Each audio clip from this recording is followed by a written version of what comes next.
नमस्कार प्यारे बच्चों, मैं आरती आप सबका आरती एजुकेशन वर्ल्ड में स्वागत करती हूँ। बच्चों, आज की इस वीडियो में हम आपकी कक्षा 10 की विषय हिंदी की कार्यपत्रक नंबर 74 पढ़ेंगे, जिसकी तिथि है 18 जनवरी 2021।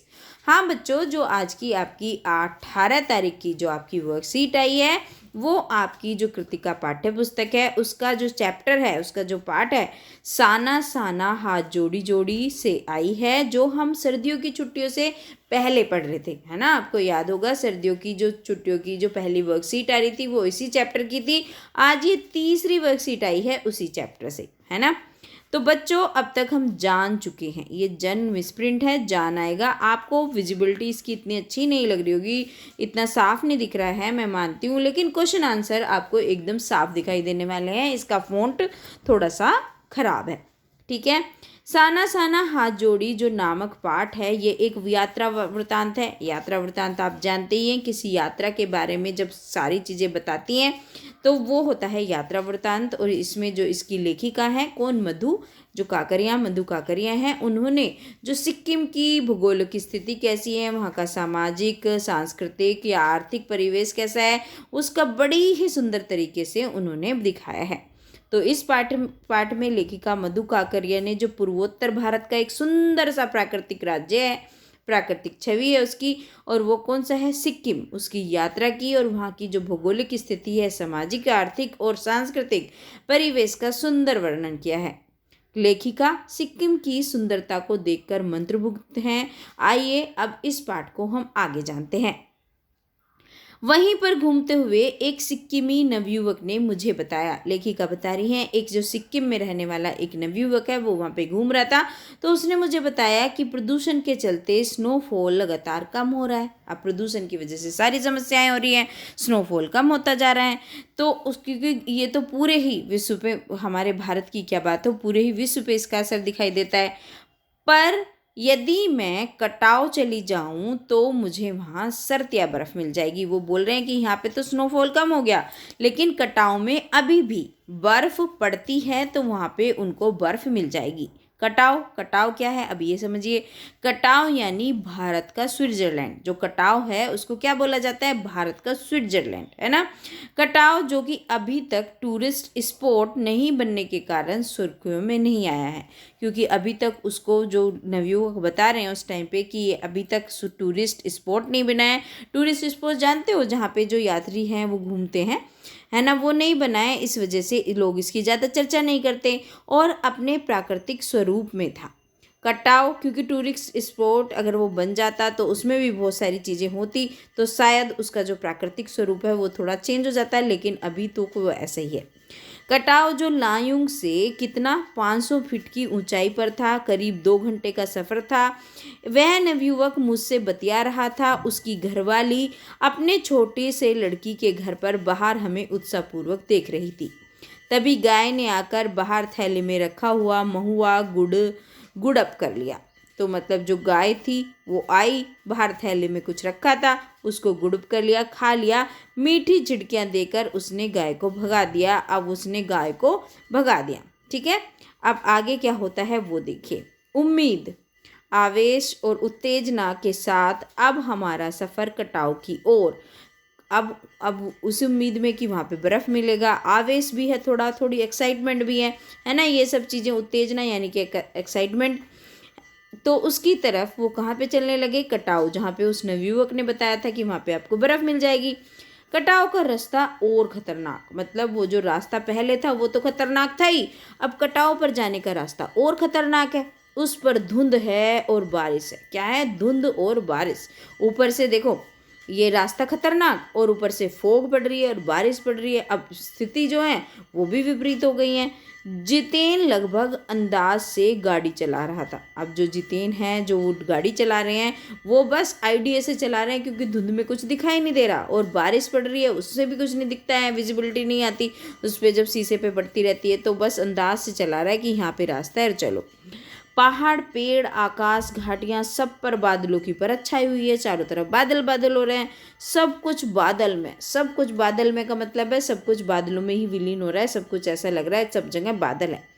बादलों को चीरकर निकलती हमारी जीप खतरनाक रास्तों के एहसास से हमें मौन कर दिया।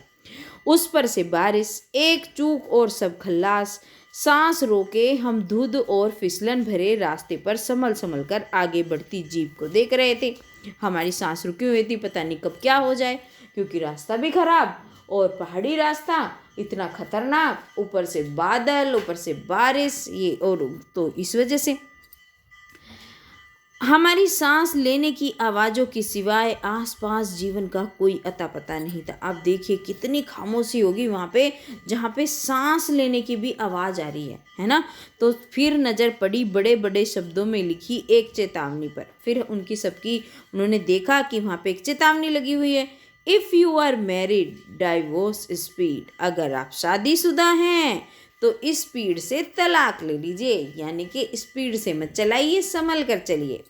थोड़ी ही दूर आगे बढ़े, फिर एक चेतावनी। अब एक चेतावनी ये पढ़ के तो सांस में सांस अटक गई।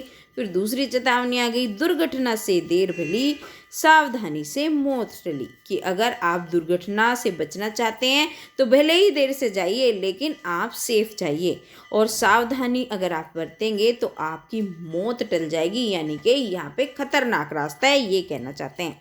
तो चलिए बच्चों, ये हमने पढ़ लिया इसका कंटेंट। अब देखते हैं इसके क्वेश्चन आंसर्स।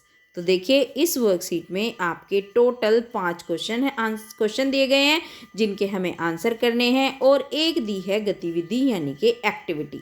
तो चलिए कर लेते हैं। सबसे पहला क्वेश्चन है आपकी वर्कशीट में, अब बिल्कुल क्लियर दिख रहा है ना माय डियर स्टूडेंट्स। तो अब इसको काम को कर लीजिए।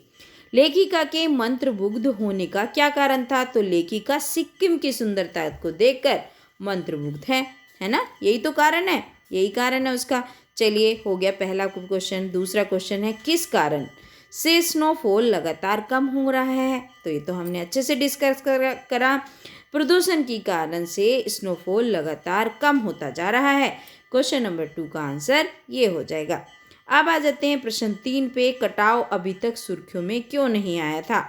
तो ये भी हमने पढ़ा, कटाव अभी तक टूरिस्ट स्पॉट नहीं बनने के कारण सुर्खियों में नहीं आया था, क्योंकि अभी तक उसको टूरिस्ट स्पेस में नहीं रखा गया है।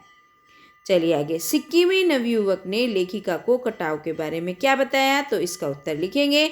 सिक्किमी नवयुवक ने लेखिका को बताया कि प्रदूषण के चलते स्नोफॉल लगातार कम होती जा रही है, पर यदि लेखिका कटाव चली जाए तो बर्फ मिल जाएगी, ये बताया उसने उसको, सिक्किमी नवयुवक ने। ठीक है, चलिए प्रश्न नंबर 4 हो गया। बढ़ते हैं प्रश्न नंबर 5 की तरफ। प्रश्न नंबर 5, बड़े बड़े शब्दों में लिखे चेतावनी क्या संदेश दे रही थी?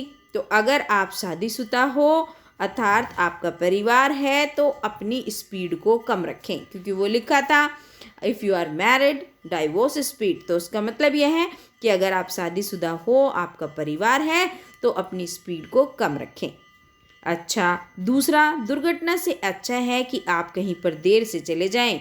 रास्ता खतरनाक है, अगर हम सावधानी से वाहन चलाएंगे तो हम आसानी से अपनी मंजिल पर बिना दुर्घटना के पहुंच जाएंगे। ये आपकी दूसरी चेतावनी है और ये आपकी पहली चेतावनी, दोनों को ही मैंने यहाँ पे डिस्क्राइब कर दिया है, आप भी दोनों लिख लेना। ठीक है बच्चों, चलिए अब हमें करनी है गतिविधि। और गतिविधि क्या है प्यारे बच्चों? इस पाठ को पढ़कर सिक्किम के बारे में अब आपने क्या क्या जाना अपने शब्दों में लिखिए। तो ये तो आप जानते ही है। इस पाठ को पढ़कर हमें सिक्किम की भौगोलिक स्थिति, वहाँ की सामाजिक स्थिति को लगाइए यहाँ पे, और सांस्कृतिक परिवेश का सुंदर वर्णन देखने को मिला। वहाँ के जनजीवन के बारे में कई महत्वपूर्ण जानकारियाँ दी। पहाड़ी इलाका होने के कारण वहाँ रास्ते दुर्गम थे।